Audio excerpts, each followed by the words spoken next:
Hello, I'm Mantastic and Fantastic, and today I'm going to be discussing the King Tan update that comes with version 9.6 patch. So this version 9.6 actually has brought forth a lot of exciting changes to Puzzle & Dragons.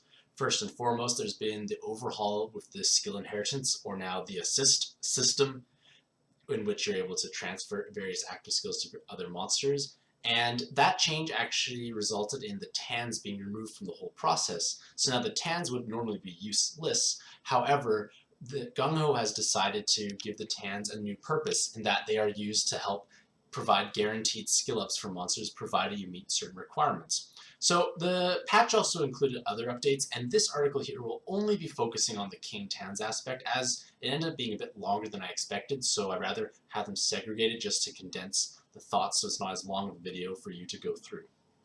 So if you want to follow along with this article, it'll be linked in the YouTube description down below, and I've also linked here to my skill inheritance or assist system article.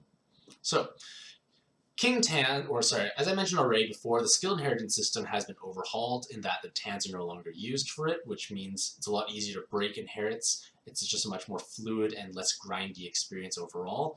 And the Tans are now been reworked into this new King Tan system in that you actually require multiple Tans of the same color in order to create a King Tan. And from this King Tan, you're able to actually guarantee yourself skill ups on your monsters. So these can almost be viewed as like a pseudo pie in that they will result in 100% skill up. So the way they work is that you actually have to acquire 6 tans of the same color, and from there you actually do an ultimate evolution fusion. So you have the one base, say it's a regular bub tan, and then you ultimately evolve with 5 other bub tans. So those 6 transform into a king bub tan, and this king bub tan is used to guarantee yourself skill ups when fused to the same attribute monster. So in this example here, we're going to be using a King Bad Tan, and that means it has to match with Hades' dark coloring. And when you do this, it'll actually guarantee that all the skill up fodder that's fed will have a 100% skill up success rate.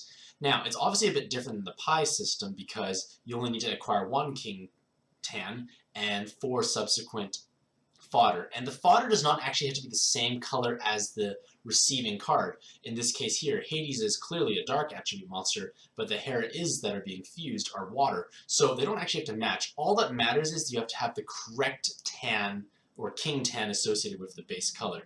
And based on the number of fodder you feed, you get that many skill ups. So this Hades will go from skill level 1 to 5 because it'll have 4 successful skill ups.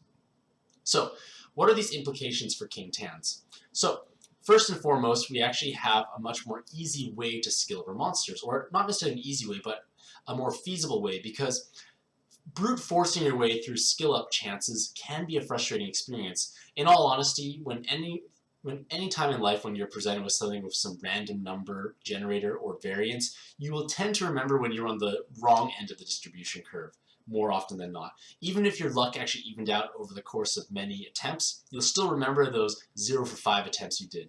And it can be a frustrating experience because you invested all that time and effort and you're not even rewarded for it whatsoever. So by using King Tans, you can take away that frustration aspect. So I want to try and explore how efficient it is from a stamina point of view. Now, all the numbers I'm going to be listing are done from a co-op perspective, and if you're playing in solo mode, things do change a little bit just because the costs do go up. I think it just doubles anyways. But regardless, if you need to acquire 6 Tans to create a King Tan, and each Tan infestation has only 4 floors, and there's obviously 5 different colors that can drop, you have about an 80% chance of any Tan infestation dropping the actual Tan you want. So with that in mind, you actually have to complete 7.5 runs in order to create that King Tan. And that will cost you 187.5 stamina for that King Tan of a particular color. Now, the stamina required to acquire the skill up fodder does vary, but generally speaking, it comes from either a descend, whether it's regular or rogue, versus a machine dungeon, and those are either 25 or 50 stamina in co-op. So, with that in mind, you will require 4 skill up fodders, which means either 100 or 200 stamina depending on what you are playing. However, all this numbers means absolutely nothing if you don't compare it to a certain benchmark, and the benchmarks I'm going to be using are the 3 times and 4 times skill up rates, which is assuming 40 or 30% skill up success rate. And obviously, in order to acquire 4 skill ups. So, With this in mind, the King Tan method for the 25 stamina fodder results in 287.5 stamina spent, whereas from the 4 times skill ups, you actually only require 250. So from this perspective, with you only having one color tan being a value, the 4 times skill up rate is more valuable when you're farming for 25 stamina skill up fodder. However, King Tans do eclipse it when the 50 stamina dungeons are taken into consideration, just because you are spending less stamina wasted on failed attempts. Obviously, 3 times never wins in any case, but it's good to compare them all and see just how beneficial your stamina optimization can be. However, this chart can somewhat be potentially misleading because I've assumed that you only care about one color, and that's not necessarily the case because when you are playing in Puzzle & Dragons, it's a long-term game. You're going to be playing for a long period of time, and in theory, you should have, generally speaking, the same amount of skill-up requirements across all different colors. And if you keep that in mind, every drop from Tan Infestation thus becomes valuable, and it now just becomes a matter of playing basically having 6 drops in order to create the King Tan. Because let's say you play a total of 7.5 runs in total, you will have acquired a King Tan of each color if everything dropped at a perfect rate. So with that in mind, the stamina cost for acquiring a King Tan of any color dramatically drops down to only 37.5 stamina per King Tan, because every color is important for you. Naturally, you may have periods of time where, say, a light King Tan is the most valuable, but overall, in the long run, things should even out. So if you care about all the colors of King Tans, the King Tan method actually becomes significantly more stamina efficient than brute forcing through skill ups, even when there's a 4 times event occurring. Because that 37.5 times stamina becomes 137.5 under the 25 stamina fodder and 237.5 for the 50 stamina fodder. So it becomes significantly more efficient when you care about all the colors. So that's something to keep in mind. Like, in the meantime, you might have excessive colored tans for various elements that you're not caring about, but that will hopefully change in the future, and when you do need those colors, they're already available, so you kind of save that stamina as well. So what does all this information mean, basically? So from a purely stamina efficiency point of view, the King Tan method is the most efficient when you want to have all the colors in the long run. And another thing you have to keep in mind is that playing Tan Infestation can be done obviously during the guerrilla times. However, it usually does not necessarily overlap with the dungeon you want to play. So say the dungeon you want to play occurs on a particular day of the week. You may not be able to play it all the time because it may be either time consuming, it may be mentally taxing because you have to match consciously. It may also be a very challenging dungeon and you may not have many successful runs. And the King Tan system helps alleviate all that because you will need to play those dungeons less number of times because you technically need just as many skill up fodder as the max skill up requirement is. So you do save time there. It also allows you to play different dungeons so you have less mental fatigue, and Tan Infestation is significantly faster than any Descend because it's just 4 floors, you can easily button your way through it.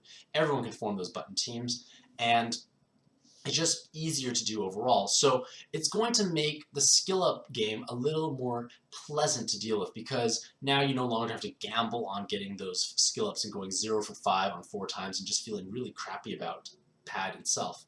So the idea is with the King Tans is you will use them on dungeons that you don't plan to play excessively. For instance, say you really wanted to skill up a Zerog Infinity. You may not necessarily want to use King Tans on it because Zerog Infinity happens to be one of the most efficient dungeons to run from, say, a stamina rank up experience point of view as well as collateral drops. So dungeons that you plan to play excessively for the collateral drops, you won't use the King Tans on. However, if it's a dungeon that doesn't have any outside drops that are of benefit, you may have value in running the King Tans. Or if the dungeon proves to be very challenging, such as, say, Mirror Descended for a newer player. It's quite challenging. You don't want to play it so many times for the time being until you have a stronger team. So this is a great system because it now gives you flexibility and the options to choose which dungeons you want to play repeatedly. So finally we come to the question of to pie or not to pie. Now, pies are always going to provide a guaranteed skill up for the same attribute monster, and this is a very efficient way to gain skill ups because if you are able to farm Arena 1 efficiently, you will have to a certain extent an unlimited supply of pies available. You can chain rank ups, but you obviously don't get any plus eggs as collateral benefits, so you only get large rank experience and the guaranteed skill up. So if we think about it this way, and we are going for the all colors are important idea, you play Arena 1 20 times, you in theory have 4 skill ups of each color. And that means each skill up attempt or successful skill up would have cost you 200 stamina. So 200 stamina means it's less efficient to pie 25 stamina dungeons, but more efficient to pie the 50 stamina dungeons. So it's just something to keep in mind if it's a card that you really want to have ready. It can be more efficient to play Arena 1 if that is your goal to, say, rank up more often. So again, it just gives another option. But however, what I do want to caution is you should only use pie. You should prioritize pie usage on cards that have no natural skill up fodder, and that usually is restricted to the reincarnated awoken evolution gods. So you should prioritize pieing those cards first. Then if you have leftover ones, you could think about pieing cards with farmable skill up fodder. So it's just more options to keep in mind. What you do will be based on like your monster box needs and requirements, along with how easy it is to play Arena 1 or how time pressing it is to have those cards maxed out. And perhaps if you really want, you could just follow the official Gung Ho's logic of just pie it. They were actually serious about that. So, in conclusion, the King Tan system does provide a wonderful alternative to just brute forcing skill up attempts. You are guaranteeing yourself skill ups provided you put in the time and effort to acquire the Tans, as well as clearing the respective dungeons a certain number of times. It is efficient when you want to have all the colors. So in theory, you are going to want all the colors over time. You may feel like certain colors are more important in the short term, but long term, you should have equal value from all the Tans. So let me know who you plan on skilling up first when the system comes out, and how do you feel about the changes and taking away the luck element from brute force skill ups. So let me know what you think in the comments below. I hope you have a mantastic evening, and happy puzzling!